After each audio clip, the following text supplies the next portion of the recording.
Hello everyone. We are back for another one. I'll give us some time for people to join, of course.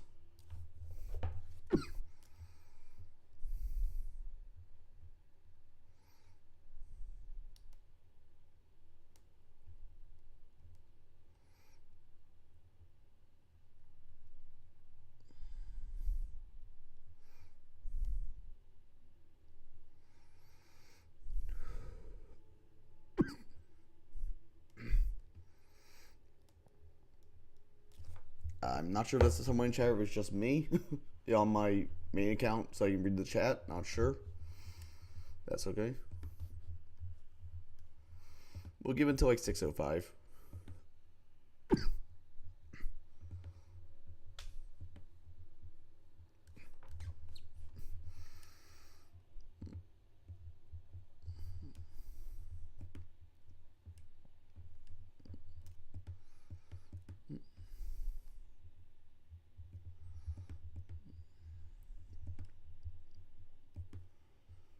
Hello, I see someone has joined now. Welcome, welcome. We are, as usual, going to just go for some pool games here. I'm just gonna give it till 6:05 and then, or until like we get a few more people. Oh, and they left. Okay, that's okay. We will be starting soon. Yep. So.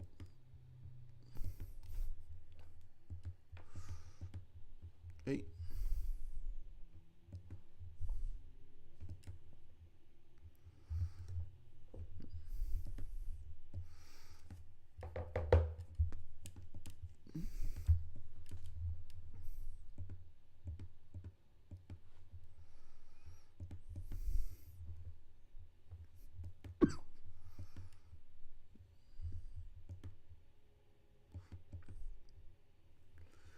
And we will just, yep, hopefully start soon. I know these streams are a bit impromptu. It's kind of just like whenever I have time or I'm in a good mental state for it. So, here we are. We'll see if anyone joins. If not, I'll just commentate these on my own and, yeah, I'll just commentate these on my own and, we will just, have people available to watch the VOD.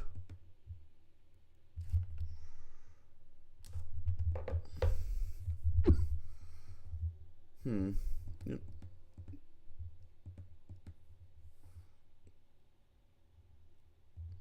Oh.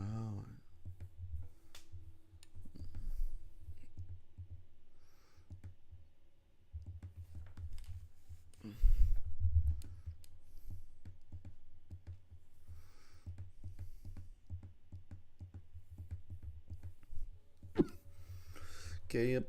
Maybe some people will join soon. We'll find out. Not a big deal if they don't.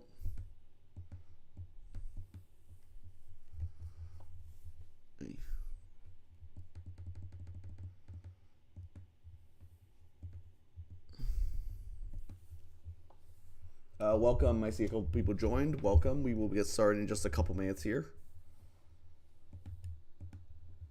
Just go see if anyone else joins. Feel free to mention in chat if you're here. Go for it.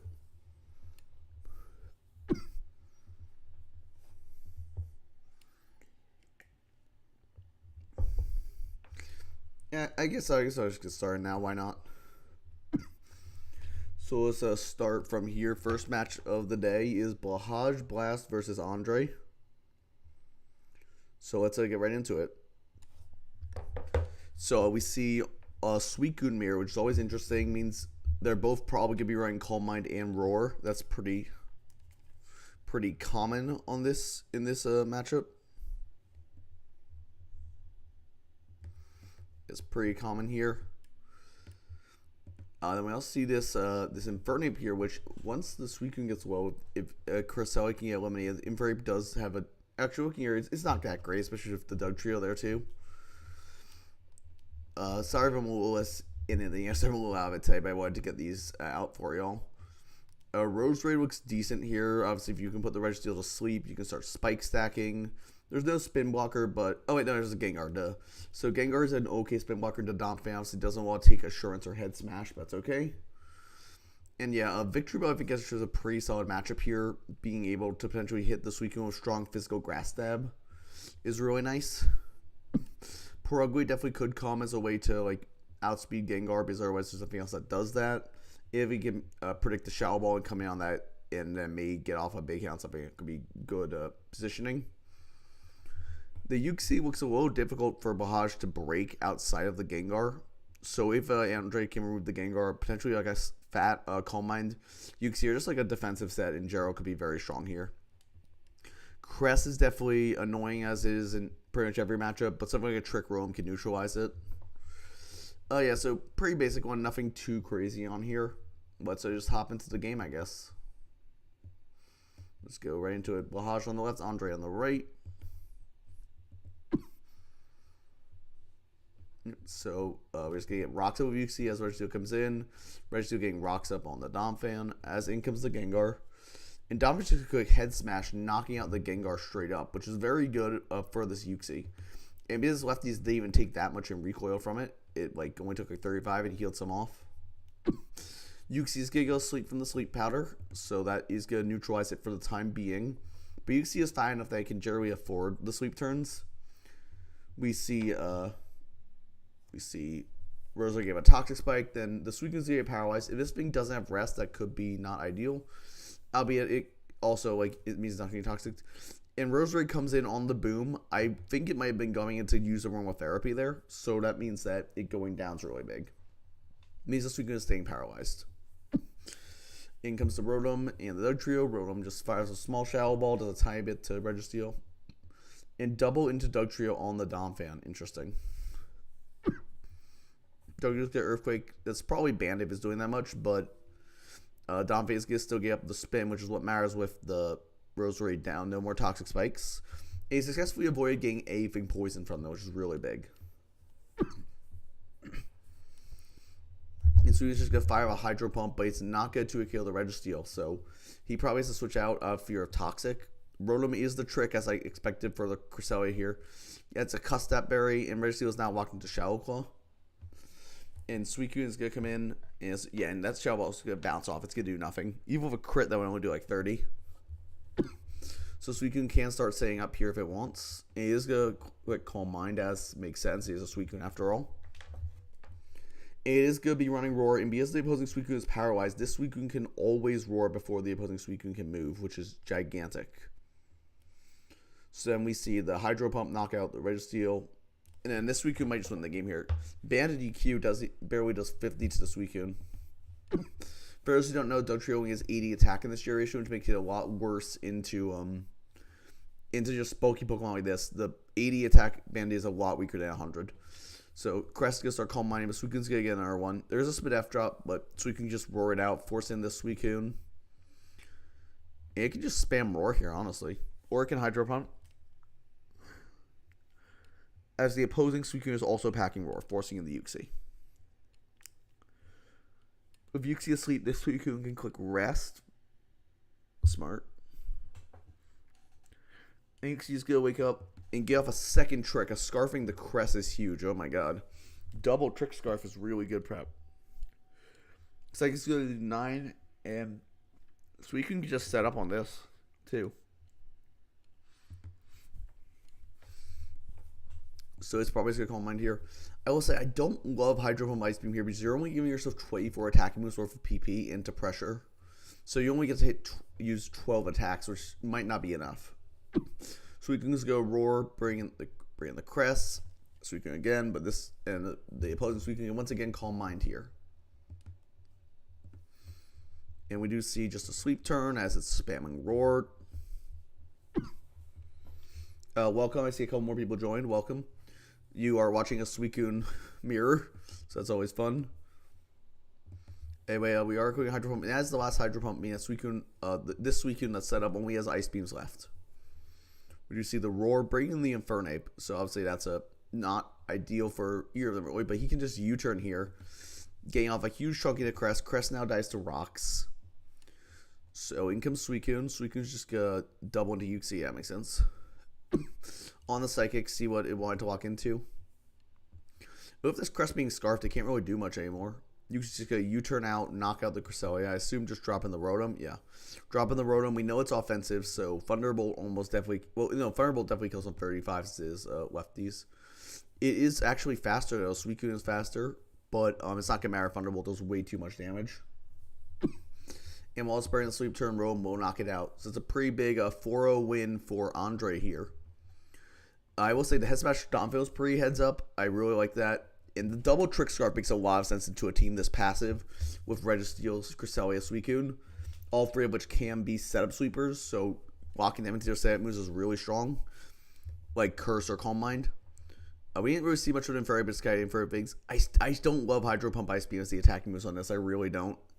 I feel like it's just you have so little PP. Albeit Roar is kind of attacking PP if you can keep the rocks up, but it's still rough. Actually, oh, I guess that Blahage Spinner's Sand Slashers never comes here, so I guess Rocks and Roar is pretty reliable here. Then double Trick Scarf, as mentioned, very smart. Gengar going down to that Donphan was huge. That was a gigantic swing, as it allowed him to spin and keep his Pokemon healthy. Yeah, we didn't really see that much on Blahage's side, but just a pretty clean win from Andre. And again, that power on Suicune was obviously big because it meant his Suicune will always win the 1v1. Well, at least until Suicune's last mana, you can just go Rotom. So yeah, very good plays by Blahage. Let's move into the next game. Hey, match number 2 for the day. And for game 2, we have Muteki versus Venga. For those who don't know, Venga won the Smogon DPP Cup that I co-hosted with Hacker. So he is definitely very good at DPP and someone who I would watch out for to go really deep in this tournament. I don't know Muteki, but that doesn't mean they can't win this game, obviously. I just don't recognize the name. But anyway, looking at the matchup itself, holy Tyranitar, Batman. Like, you just run Tropical like Dragon Dance Tyranitar, and then if outside Scarf Flygon, you're in a really strong position. Gengar also looks very nice here to switch his Fortress, and that doesn't, like, that just falls over to HP Fire. And we do see this Slowbro, which is a little difficult for Muteki to break. The combination of Slowbro and Registeel is really difficult here. Like, yes, you have Celebi, which can, like, Nasty Plot Earth Power, but that's still not perfect if it's, like, a special defensive Registeel. And, I will say Braylon looks kind of okay here. Obviously, the Celebi's a bit of a problem. But if you can Spore the Celebi, you force it out because it has to get rid of that sleep. Defensively, I will say, I mentioned Gyarados is not great here. Like, can't really do shit into Slowbro. It probably still comes, but you're gonna really need to break down that Slowbro if you want Gyarados to do anything. I could also see this Raichu coming from Venga's side just for the speed. Obviously, it's only base 100, but tying the Flygon's nice. It's not 110 yet, which is unfortunate, but realistically, it's probably the top 6 on both sides. I don't see much reason for anything else to come. Maybe the Ampharos could come to, like, try and hit Slowbro with T-Bolts, and maybe, like, some sort of agility set. I don't know. I don't think it's very good here. So probably his top 6 versus top 6 here. That was getting to the game. So we have Muteki on the left, Venga on the right. We see a T-Tarwee getting up Sand on turn 1. It's just going to Quick Flame first, straight up knocking out the Fortress. I highly doubt that crit mattered. Like, I highly doubt that crit mattered, but maybe. Anyway, Flygon's going to get off a U-turn into Tyranitar. It's a quick counter. And we see it's a very physically defensive, but, I mean, it's not that physical, but U-turn didn't do much. And now it's also running a bunch of speed, so it can have to be the Vaporeon, or at least enough. So this Tyranitar's already gone 2 for 1. Gyarados is going to go Dragon Dance, but Tyranitar has Stone Edge, but it misses. Oh, that's really bad for Venga. Waterfall will knock out the Tyranitar. That Stone Edge would have done an absolute ton to this Gyarados, if not just knocked it out. In comes Gengar. This thing's obviously Scarfed if he's bringing it in here. It does reveal to be. And now Gengar is forced out because Celebi came in. In comes Registeel, and Registeel is going to receive a Choice Scarf from the Celebi. Interesting. I do like the Choice Scarf here. Way Revenge T-Tar with, like, Leaf Storm and stuff. Invariant comes in hard on the rocks. Makes sense. You don't really quick T-Wave into Celebi most times. It's going to quick Nasty Plot. The Torkoal is actually going to come in here. So Torkoal is here as a spare. But it's just going to boom as this Infernape gets greedy and goes to +4. I do agree with the play. You had to Focus Blast there. Even if it wasn't going to boom, it could have EQ and do a ton of damage. you had to just attack. Anyway, Gengar's gonna hit Celebi with Shadow Ball. Celebi's gonna live, but it's not gonna. It's gonna be in range of another one.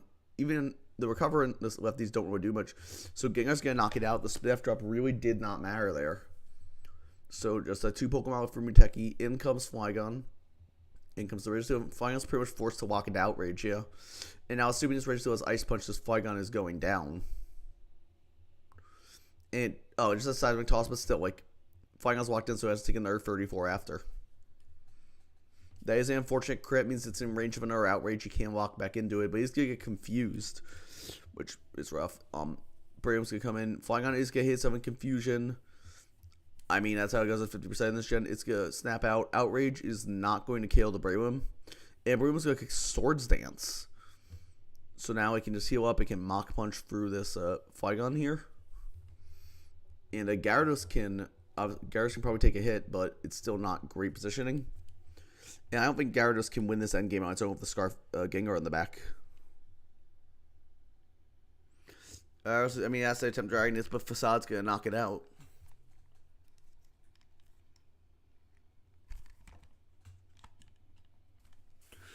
And that's a very clean win for Venga.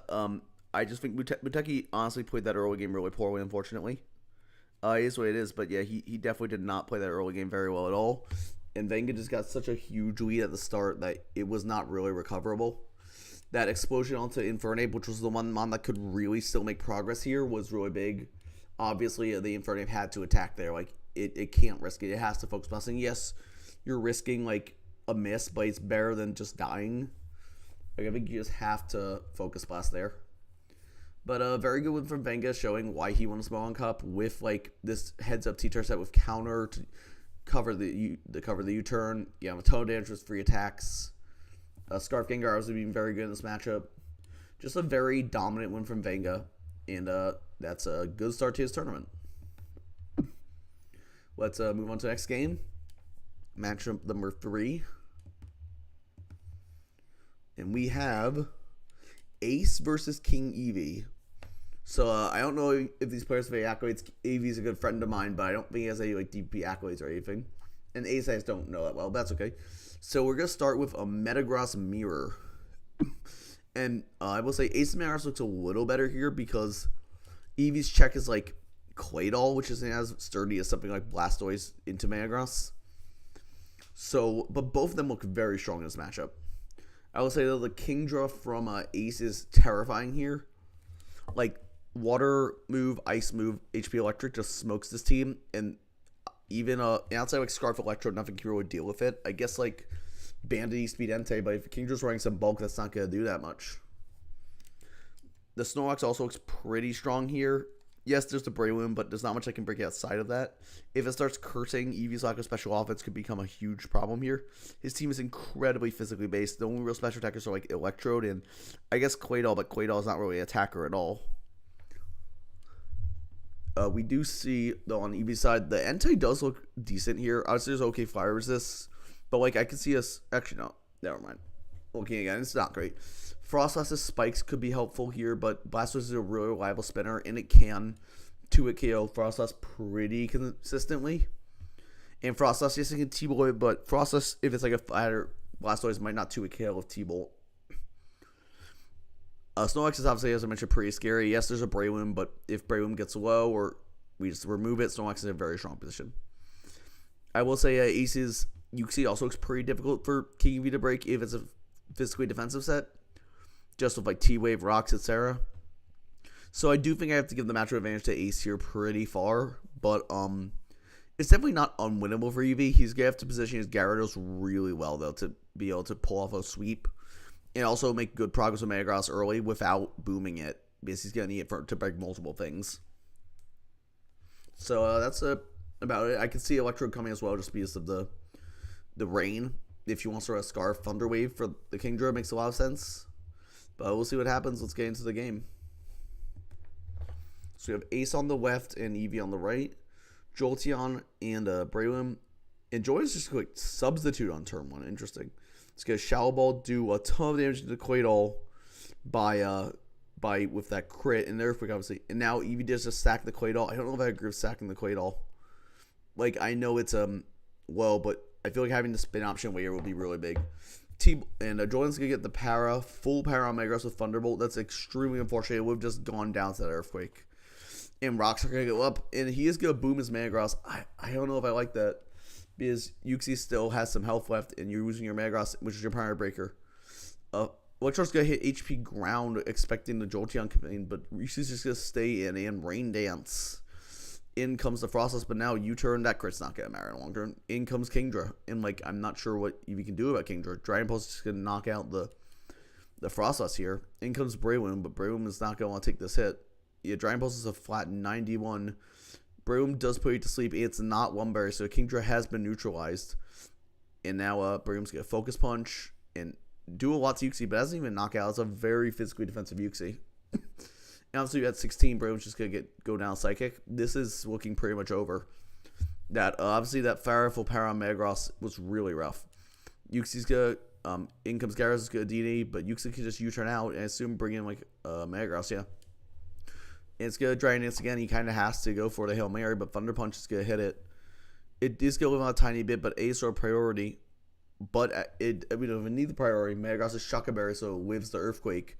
It knocks out the Gyarados. There's nothing Electro can walk into to win the game. It's going to click HP Ground, get a kill, even though differential doesn't really matter.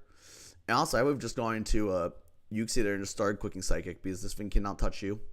But Snorlax is going to come in, reveal that, and knock out the Electrode with a very dominant 5-0 win for Ace. Obviously the Thunderbolt Full Power and the Shadow Ball crit on Quaid Matter, that Jolteon did way more work than it should have been allowed to. But I think overall it doesn't really matter. Also, the HP Ground into the Uxie staying in was pre-game determinative, because he just couldn't let Kingdra ever get up Rain. If Rain ever goes up, he just loses the game, and that's what happened. So a very dominant win by Ace here. I think the matchup was heavily in his favor, but that's how it goes sometimes. Sometimes you have really rough matchups, and sometimes Kingdra just bones you because it's a Kingdra. So that is DPP for you. Let's move into the next one. So next up, we do have in match 4.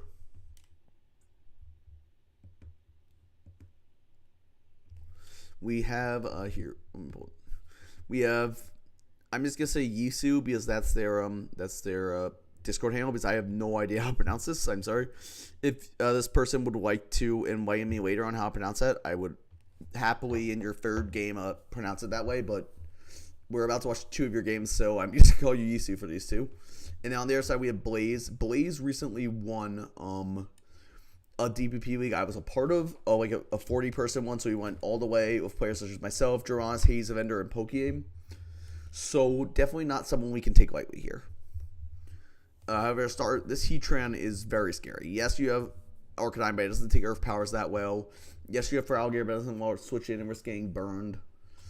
The Gyarados also has a very strong matchup here. Yes, there's Skarmory, Rotom, but if you can get some Mire Chip on them, it can easily break through them.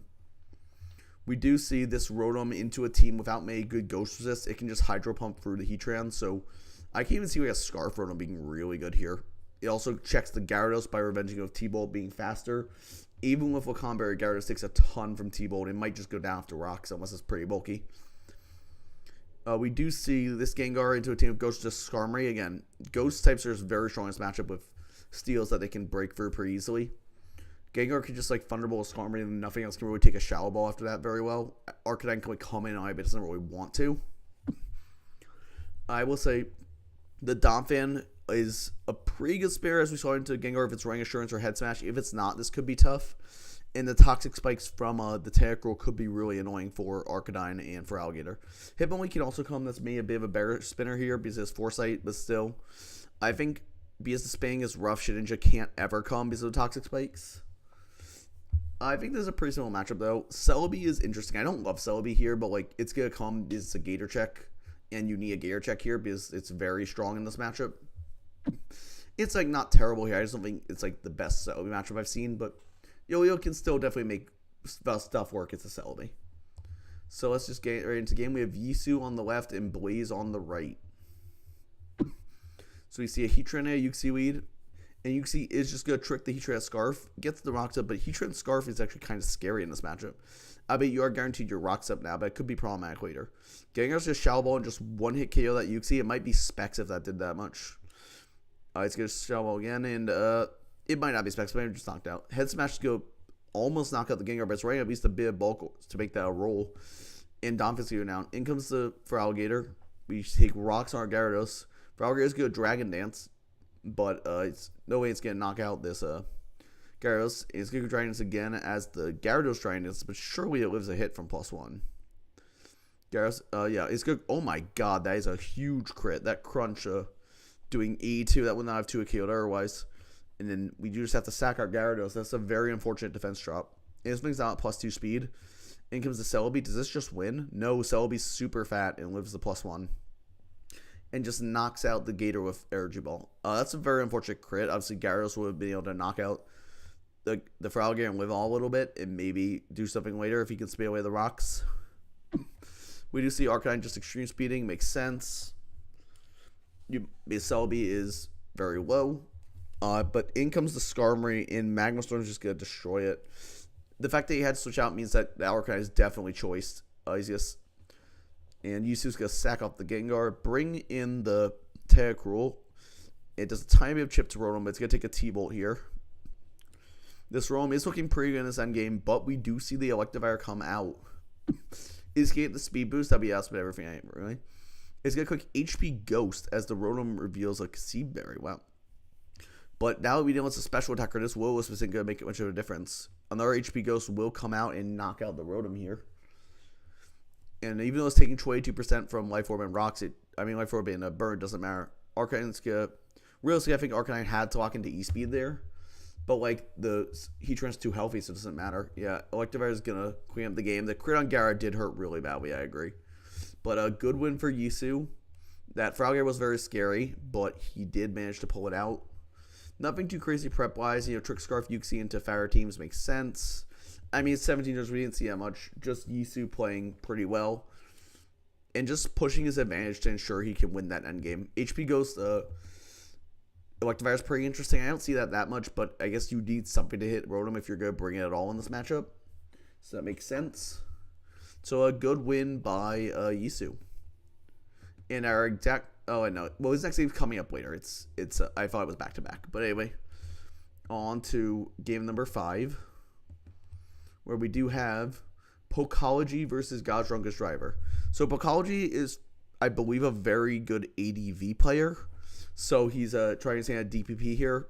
And God's Drunkest Driver, I have not seen before, but I believe he already played a game. I believe he might be 1-0 already going into this. So winning this match will put him into brackets.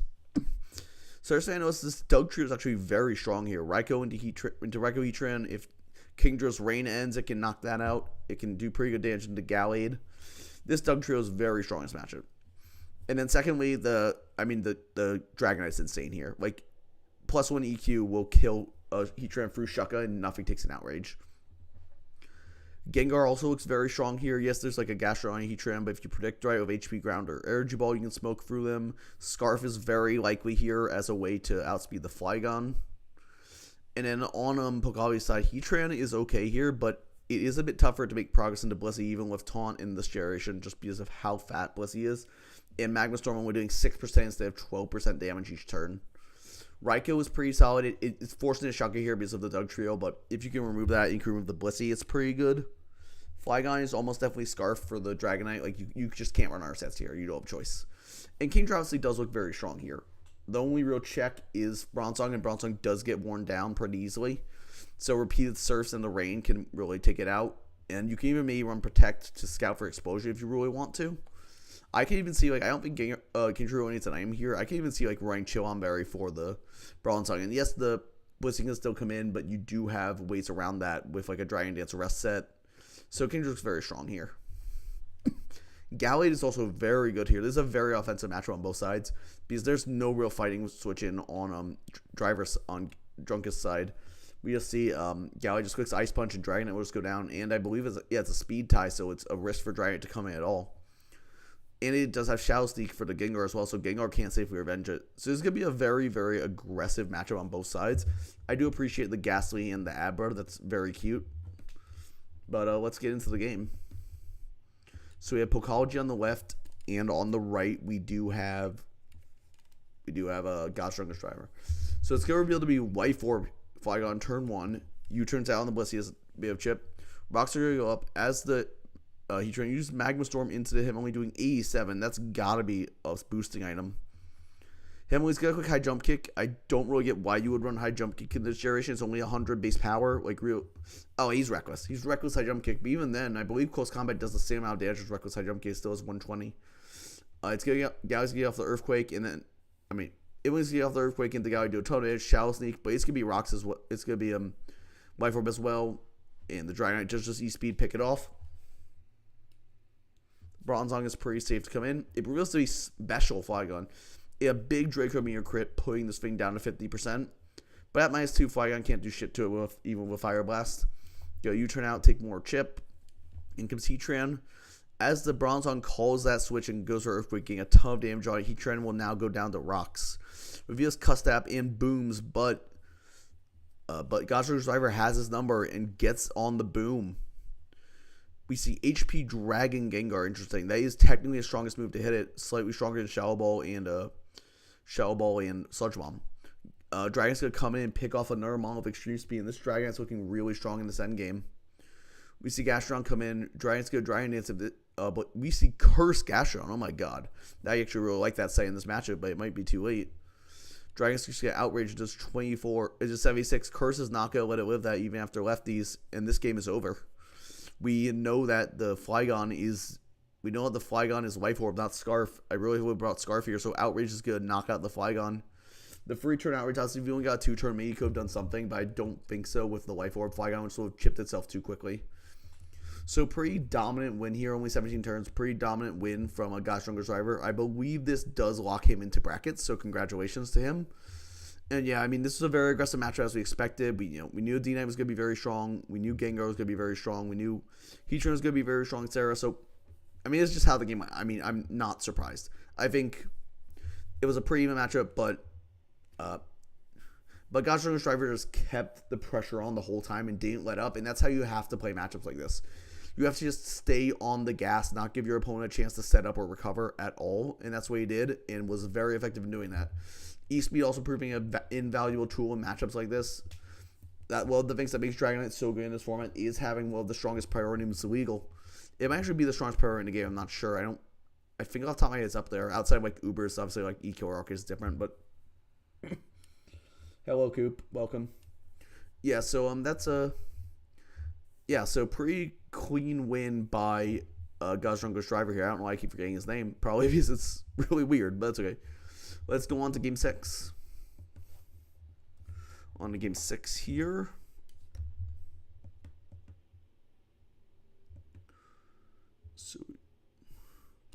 So we do have, on the left, we have Yisu from 2 matches ago, and we have Patrick Batman.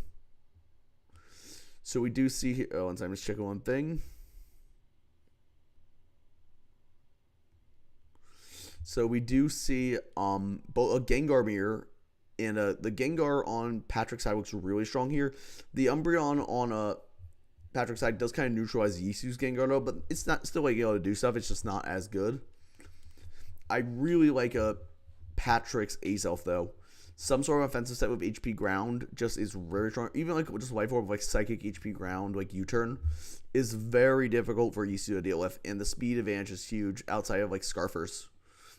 I can even see going to Scarf on the Azelf itself, because then you can slot Thunderbolt in the 4th slot and Revenge Gyarados, which is very frightening here.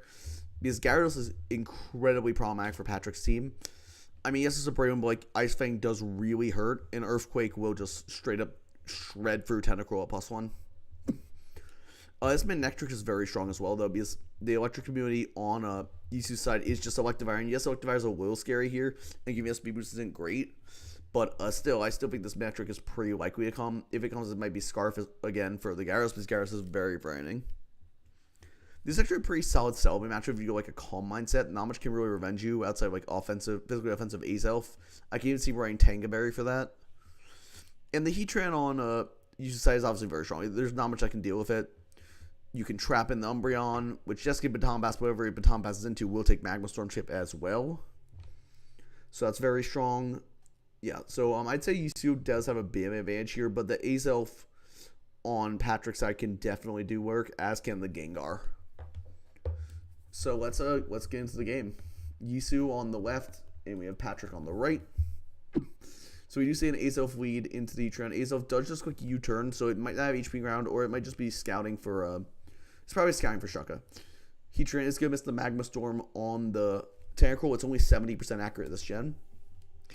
But Tentacruel is gonna surf, and then it's gonna knock off the Celebi as it gets paralyzed. So knock off Game Rip Celebi's leftovers could come up later. Celebi is going to paralyze the Umbreon. Umbreon's Synchronized will paralyze it as well, but Celebi has Natural Cure, so that's not going to matter long term. Umbreon is just going to Baton Pass into Azelf on the Electivire. It's going to Nasty Plot. I did think Nasty Plot was a pretty solid set here, but it's not running the HP Ground. No, you have to run HP Ground into Heatran if you're running Nasty Plot. Thunderbolt's not going to do nearly enough. And Focus Blast is going to take down a Heatran, but losing Azelf there is really bad. That was one of his best offensive pieces this game. Gengar's going to T-Bolt, but it's pretty obviously he brought it in there as going to be Wakan. It's going to get up the Dragon Dance. In comes Umbreon, Waterfall, but can't. This Gyarados just set up an Erwin probably. There's no foul play in this generation. But he's just going to Waterfall instead. Umbreon's going to get full parried. That's unfortunate.